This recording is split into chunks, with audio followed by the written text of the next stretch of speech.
Good morning, everyone. Please take a seat. Like there are space in the so you can sit. So we'll start very shortly.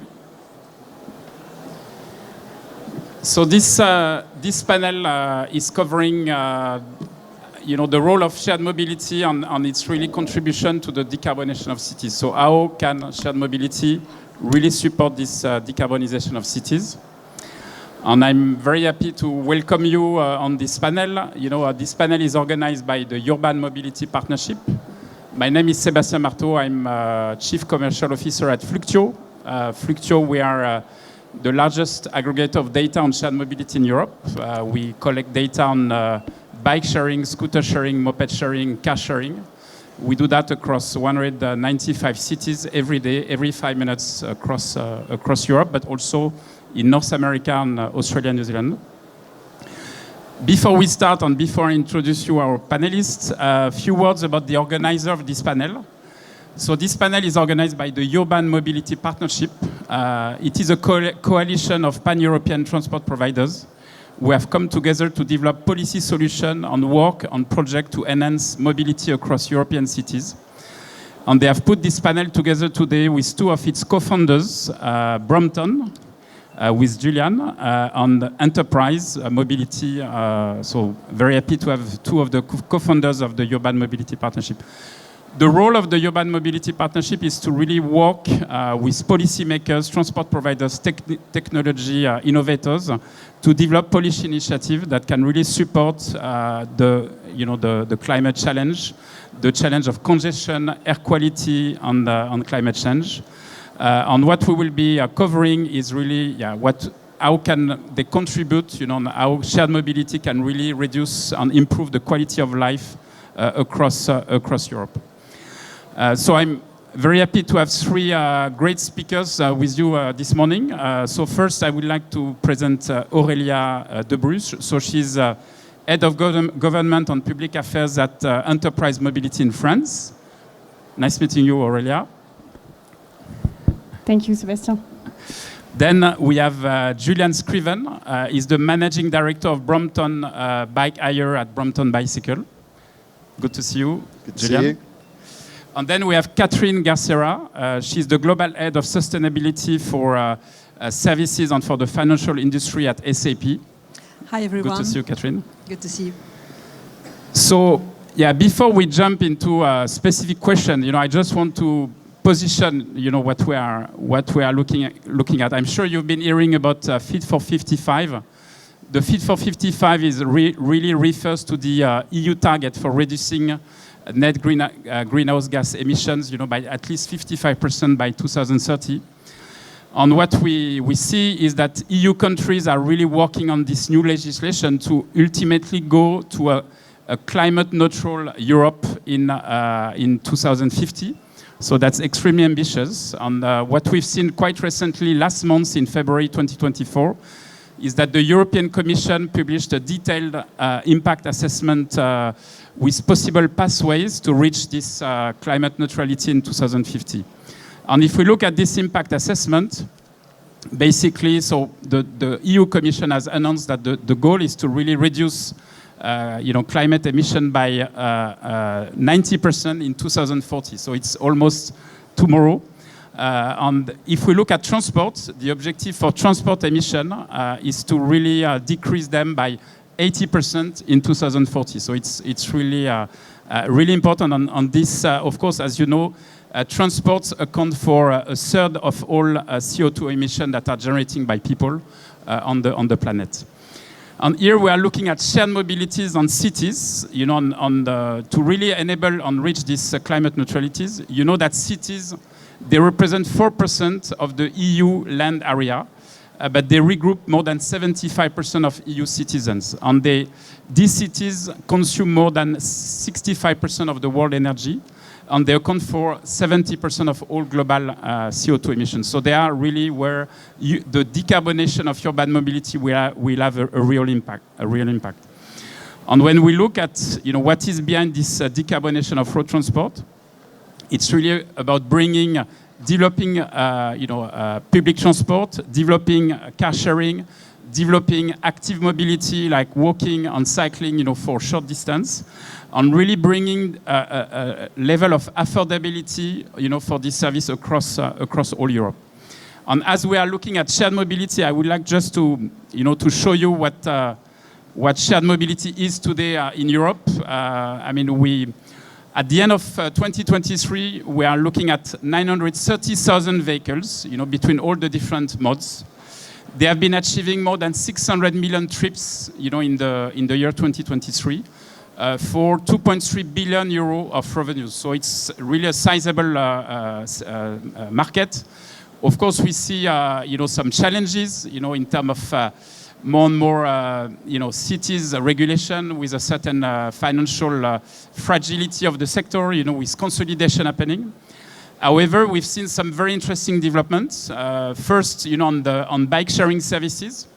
There is a very strong growth on bike sharing services, not only on both station-based, on private, on free-floating bike sharing services. Especially if we look at this free-floating, we are looking at a plus 54% increase on ridership in 2023 versus 2022. And we see also that even on car sharing, the segment is extremely dynamic. With across 115 cities in Europe, we are looking at an increase on fleets of 25%, an increase of ridership of 39%. So we see increase trips per vehicle per day, increase activities on this mode. So and this is something, if you are interested specifically about the shared mobility in Europe, Fluctuo has just published a European Shared Mobility Index, which is free to download on our website. We have few copies here also if you are interested. And that's something that really look at the entire Europe on this. So I will go now to our speakers, and I'd like maybe each of them to introduce themselves. So Aurelia, if you can explain your role at Enterprise Mobility and really explain us why Enterprise Mobility is really relevant for shared mobility in Europe. Thank you very much, Sébastien. And hi, good morning, everyone. So Enterprise, for those of you who don't know our company, we are world global leader in shared mobility, from car rental to car sharing, also van pooling, commuting services, and fleet management around the globe. We are here based definitely here in France, as we are in Autonomy and in Paris. And definitely my role here is to have a very, I would say, dense and rich conversations with policymakers who are national but also local officials, right? Because today we know that cities have lots of challenges. They need to reach air quality targets. They need to optimize public space, congestion, traffic, make sure that inhabitants have, can actually move in less and less time, efficiency and city efficiency, road efficiency, but also cost management, because organizing the city to answer, huge mobility challenges, that's very costly. And we know here in the French capital that it's indeed very, very challenging. So our role is to advise also cities on how they can implement multimodal projects and multimodal solutions for inhabitants. We've just released a study. I invite you to look online, also in the French media, that shows very interesting figures that in France, actually more than half employees who drive to work would like to benefit from multimodal offer and multimodal package. So it's really very important. It's not just on paper. It's really a reality today. Every generation, it's even more for Gen Z, of course. But it's an expectation that all citizens have today to not rely on their private car for their all their mobility needs. And I think that to meet these challenges, cities have a few solutions to implement. Definitely what we see in our French cities today is that there are some strong policies for carpooling area, dedicated lanes, strong policies for cycling, and we will hear that in a few seconds. Probably where cities can go a bit further in the policy is also implementing mobility hubs, where actually you can mix all the mobility modes in one place, where you can charge, you can drop your bike, you can have access to a car, right, and maybe an EV for short distances as well. So that's where definitely we see the role of cities in supporting multimodal mobility and making sure that it's reality and that the experience for users in the city is fine and is actually appealing and it's lovable, as Catherine will cover that in a second. So definitely organizing public space, that's one solution.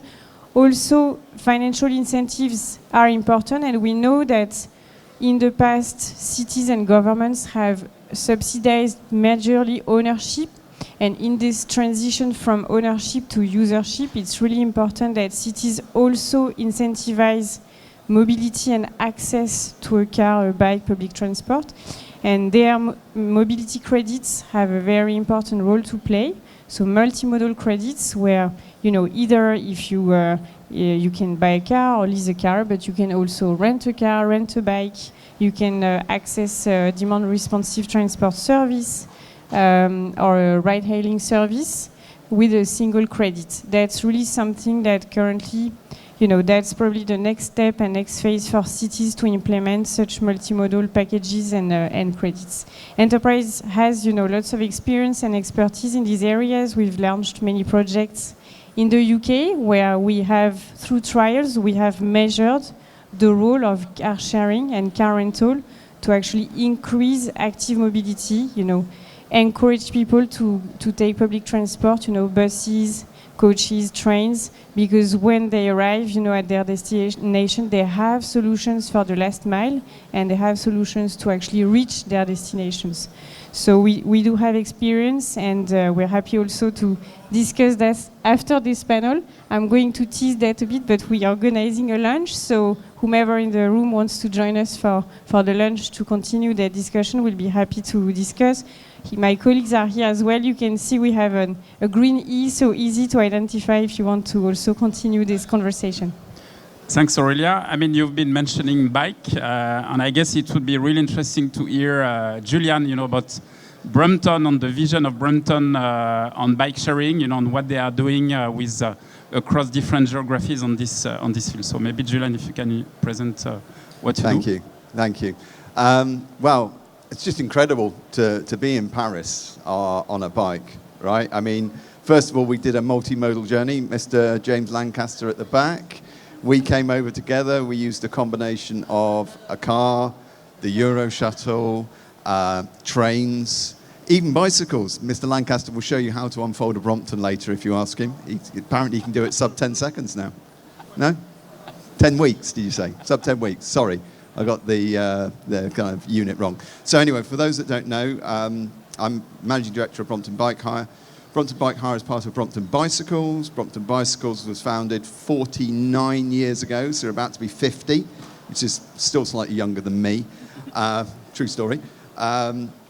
We now produce 100,000 bikes a year in the UK, 80% of which are exported, 80% plus are exported. Brompton Hire is much younger, about the same age as my son, I just realised. It's a bit weird. It's coming up to 14 years old. It was founded by the chief executive of Brompton, a guy called Will, for one reason only. And everyone's got these fantastic mission statements, and I love them.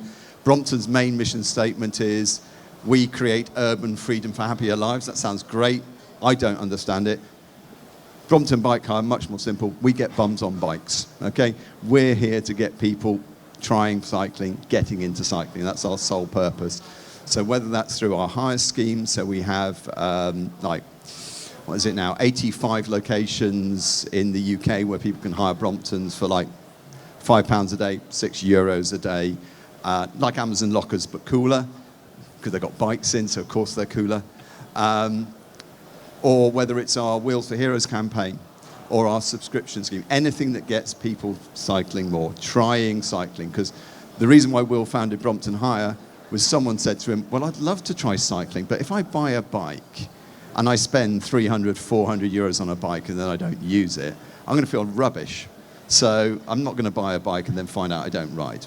So he founded Brompton Hire, try it really cheaply.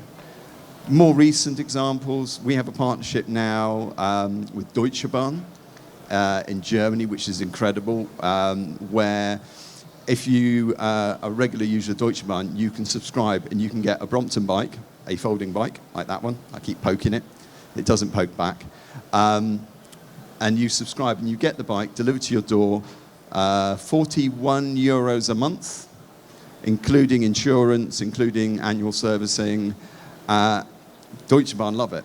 And why do they love it? They want more people traveling sustainably to and from their rail stations. We know 9 out of 10 of our journeys are combined with rail. So it's creating that kind of close connection between the two. But crucially, the users love it as well, because they've got the bike they can use at both ends of their journey. So there's just a few little examples like that. I have a feeling I'm going to take the Eurostar back, if that's okay. James, I'm probably, much as I love your company, I think it might be a bit quicker. Thank you, Julian. And I think it would be interesting also to hear Catherine about SAP and what they do in the field of shared mobility, because, personally, I don't associate SAP, to shared mobility, but you will see they are very active, and especially in the corporate sector, where there are really some big objectives, for the across Europe. So, Catherine, the floor is yours. Thank you very much. So SAP and shared mobility. As always, it's quite a big question, and also with sustainability, right? So I'm in charge of all this topic about sustainability for services industry, right? So travel and transportation, but also telecommunication, construction, real estate, all this kind of words. And what are we doing in this domain? Well, SAP has already some kind of solution. So all the digitalization part, right, of shared mobility is not, I would say, a surprise for anyone right here. That is really at core, right, of this domain. And SAP is really doing different things on this domain. So the first one I would say is all the aspect about the, I would say, backside, the thing that you do not always see, but that you use a lot, which is all the aspect about, I would say, billing, all the aspect about ticketing, about all this aspect, right? So now you begin to understand about a bit more, right? Finance, ticketing, billing, but all these solutions about billing comes from former solution that we have in telco. So we are really able to have such kind of approach. But on top of that, the way we are working is that we are expanding our solution, right? Our core SAP solution with partner solution, right? Because we really do think that we cannot do it all or eat it all, call it as you want, right? The idea is really to partner, to collaborate so that we can go one step further. And the idea here in shared mobility is that we are, in fact, collaborating with companies that are providing shared mobility, who are also doing, let's say, last mile, even if last mile delivery, even if it's not pure this topic. So we are, for example, working with Liftango, which is a company who provides, in fact, all this shared mobility. And the way we work is that behind the scene, we are doing, let's say, all the back office ticketing, all these kind of things. And they are, for example, proposing all the DRT, right? So demand responsive transport. So all the platform, all the links, right? So this is really the way we are collaborating. And this is something that we have at core at SAP, is really to find, let's say, expert solution, expert partner to develop such kind of approach so that we can serve our customer better by having this level of expertise, this level of capabilities to help them to accelerate their transition, right, to a more sustainable world. So we do that in shared mobility. We do that with the different type of solution. In addition to that, I would say that SAP is doing also other things. So in sustainability, of course, the ESG reporting. So you can imagine that if someone is going into the shared mobility, as we were saying in the corporate part, we also gather back all the CO2 data so that we can then populate all the ESG reporting for the company, right? So it's a kind of building blocks and working collaboratively. But on top, maybe also something that can surprise, we are also working in an additional way, which is all the aspect about the infrastructure. Infrastructure, why I'm talking about that? Well, I will talk about electrification, right? So you need to fuel, sometimes with human people, those kinds of transport, but sometimes you need real fuel, right? And green fuel or electricity. And in that case, you need also to work on such a kind of domain. And we are also at SAP working on this digitalization of all the aspect about electrification. application. So we are, for example, having solution on e-mobility, right? So how to charge and to have charge point at scale on these things. But we are also here partnering, again, right? It's a kind of DNA, if I can say it, with a solution that are providing also energy management, right? So portfolio. And in that case, it will help our customer, be it a city who want to provide that, but be it also someone who want to provide electricity for shared mobility. We help them, in fact, to find the right way to invest. So you could envision to ask such question to our system about, hey, with AI and all these things that we are, of course, working on, to understand better what shall I do to have a greener electricity that is not only green, but also more profitable for me or for the community, right? So the idea is, how can I balance, right? How can I balance sustainability and profitability? This is always at core. And this is what we are doing by you being able to ask, right, what shall I do? Shall I change my contract, right, to have more green PPA? Shall I have more solar panels? Shall I have more storage? And how shall I select, in fact, this energy, right, or sell it, for example? Thank you, Catherine. As you know, I mean, it's happening next month, but the EU Commission will be announcing the EU Cycling Declaration, which really will translate into strong commitments from all EU members. And the objective is to double cycling usage in Europe, by 2030. So it will fuel a lot of investment to really boost, cycling usage. And I would like to know from Brompton, I mean, what are do they see different approach, between the UK and Europe, and how, I mean, yeah, what do you recommend, EU members to do on this field? Don't follow the UK would probably be the first bit of advice to go with. I mean, look, we know that in terms of decarbonisation, transport is the slowest part of any part of decarbonisation, whether we're talking about UK or Europe. It was in the news again this morning that it's going at a third of the speed in terms of decarbonisation compared to where it needs to go. So initiatives like this coming out of Europe are fantastic. Unfortunately, in the UK, transport is not being seen as necessarily an end objective, but as a political tool. So we're actually seeing weaponization of transport, where politicians are seeking to create tribes, the driver and the cyclist. I mean, nobody talks about trainists, tramists or busists, but somehow we now talk about drivers and cyclists like they're different people. The reality is, if you're an idiot on a bicycle, you're going to be an idiot in a car. It's not the mode of transport, it's the person who's using it. However, politicians, especially when they're facing tougher elections, are very, very quick to jump on these things. So I think one of the main challenges, whether you're a transport operator, whether you're someone like SAP, is to support and give our politicians the courage, the confidence not to step into these stereotypes, show that they can still be election winning. I mean, we're in Paris. The mayor of Paris, if there was ever the definition of a courageous politician, it's a person who was told, if you do what you're going to do with cycling, you will not be a mayor again. And they should won by a landslide. I mean, we need to be shouting that out to every single market. I know there are certain European countries that are starting to do a bit of the UK, taking cycle lanes out, removing positive initiative. We need to give them the strength to stop doing that. Thank you, Julian, for this. And maybe I'd like to get the view of Enterprise and Aurelia to really about what can be done at national and local governments in terms of incentive to really support shared mobility. I mean, we see that the sector has its own challenges. And what do you see and what do you recommend from enterprise mobility point of view, for the government?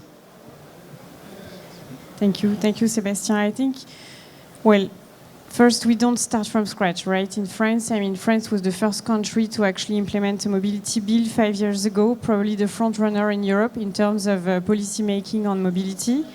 And some experiments have been done, right? You have the employer voucher, the forfait mobilité durable, which was, a first step. Definitely, we need more companies to adopt it. We also need rental to be included and eligible to this incentive, because rental is not covered currently. So still a lot to do to actually continue this effort. But I think also it's it's probably also a mindset. We mentioned the organization in the city, mobility hubs, financial incentives, mobility credits, but also it's how do we learn to work together, right? We know in the French system that you have maybe some officials in charge of the cycling lanes, some officials in charge of the public transport policy and procurement, some officials in charge of, the parking lots and, managing also other tenders, the railway tenders, for instance. So it's also a different mindset, perhaps, that we all need, in this room to work together and better understand that we probably need to come up together with the, projects that are, ready to be deployed, and also for cities to set up the right governance for these projects, because today that's right, Sébastien, that there are also some organizational factors that explain that we are still a bit in silos, and we probably need to come up with a new way of working to make sure that we can implement and lead some multimodal initiatives in the country. Probably to wrap up on this, an interesting figure on the future, of mobility. If you look at Gen Z expectations, actually very interesting to see that more than 80% of Gen Z has already experienced multimodal journeys last year, so in a few months. That's a lot, right? Almost 90%. And why is that important for this generation? I think they definitely value the impact on their health, including cycling and walking. So beyond climate, beyond being on time at your meeting, it's also, health and environment. And that's also a topic that cities are addressing more and more. And I think that also employers and companies, start to take this topic and to implement solutions for the employees, and that's probably driving also the future of mobilities in terms of, your own health and environment for the future of your own mobility options. Thank you, Aurelia. So we've seen, that, at the corporate sector level, at the public transport, cycling partnership, private-public partnership level, there are a lot of activities. There are also some strong political will to move things. At least what we see from the shared mobility industry is that being together is absolutely critical. We see that, for example, if you just take car sharing, there is a need across, country level, at EU level, to really get more weight, more influence, on the political decision. We see there are some sectors that are much more organized and much stronger. What we want is we see it at the French level, we see it in Netherlands, there's some car sharing coalition. This is something that is absolutely key, is that we all work together to grow the size of the pie, because ultimately what we want is to bring more multimodality, we want to bring more active mobility for people, and we want to gain more space and really improve congestion, reduce air pollution, which if you look at EU cities, we are talking about currently 466,000 premature deaths, in Europe. And with all the efforts we are doing, it's something that can be reduced by 2/3 in 2030. So that's really something that we need also to do for our children and for our future, to really build something sustainable and that really can, where everybody can be included. So thank you very much for our panelists. And if you have some questions, they will be happy to respond to you on a face-to-face, because unfortunately, it's time for lunch. So thank you very much for your attention, and we look forward to seeing you later this afternoon. Thank you. Bye-bye.